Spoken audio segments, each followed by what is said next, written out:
Hello everybody, Kemo Sabi here, coming at you with another video. So this one's off of Consequence of Sound net web page. I read it by Schatz on August 7th, 2018 at 12:10 p.m. with the topic of musicians only received 12% of the music industry's $43 billion revenue in 2017. Despite being the foundation of the industry, musicians are often cut out of the revenue equation. As in the film industry, streaming platforms have become the norm in the music business. Subscription streaming services have already eclipsed CDs in terms of sales, and at one point Spotify was actually worth more than the music industry as a whole. While such online platforms offer customers convenience, coupled with cheaper prices, it's undoubtedly transformed the structure of the industry's revenue system and the way in which artists make ends meet. Musicians have thus turned to touring as their main source of income nowadays. Their strategic shift has paid off in some ways, but barely. According to an extensive report from Sabi Group via Pitchfork, out of the music industry's $43 billion revenue in 2017, only 12% actually went to artists. For the math impaired, that's just a little over $5 billion going to the people who are essentially the foundation of this entire business. Where does the rest of the money go?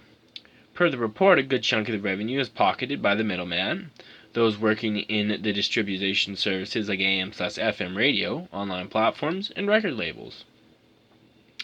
12% might sound meager, but it's actually a marked increase from 2000, when artist revenue hovered at just 7%. The improvement can be attributed to artists throwing themselves deeper into the live music business. While this new approach may help them stay afloat, it's not exactly the most feasible in terms of overall mental health. In fact, just last month, James Blake openly discussed his history with depression and suicidal thoughts, much of it stemming from a heavily reliance on relentless touring. Passion Pit frontman Michael Angelakos has also repeatedly spoken out against the dangers of a music industry that does not properly support its artists and essentially forces them to live on the road.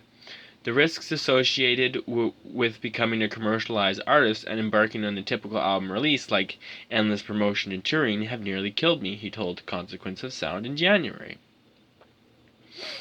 Along with its bleak findings, Sabi Group included 3 possible solutions for this revenue disparity. Essentially, all 3 call for some kind of consolidation amongst the businesses within the industry. Vertical integration, concept promoters like Live Nation teaming up with distribution platforms like Spotify, horizontal integration, streaming platforms merging together, and what they call organic vertical integration, which entails services like Spotify moving into spaces traditionally handled by record labels. It remains to be seen whether these types of consolidation strategies will positively impact the music industry and its most vulnerable figures, the artists, but personally I'm not into the idea of monopolies. It also seems to be something of a slippery slope to have 2 separate types of services, Spotify and a record label, working in tandem. But I suppose, considering Warner Music Group now owns Uproxx, a major entertainment website, conflicts of interest aren't much of an interest to the industry, and all things go. So there you have it, everybody. Hopefully you found it interesting. It would be awesome if you subscribed, and great if you leave me with some comments. We'll see you in the next one. Kemo Sabi out.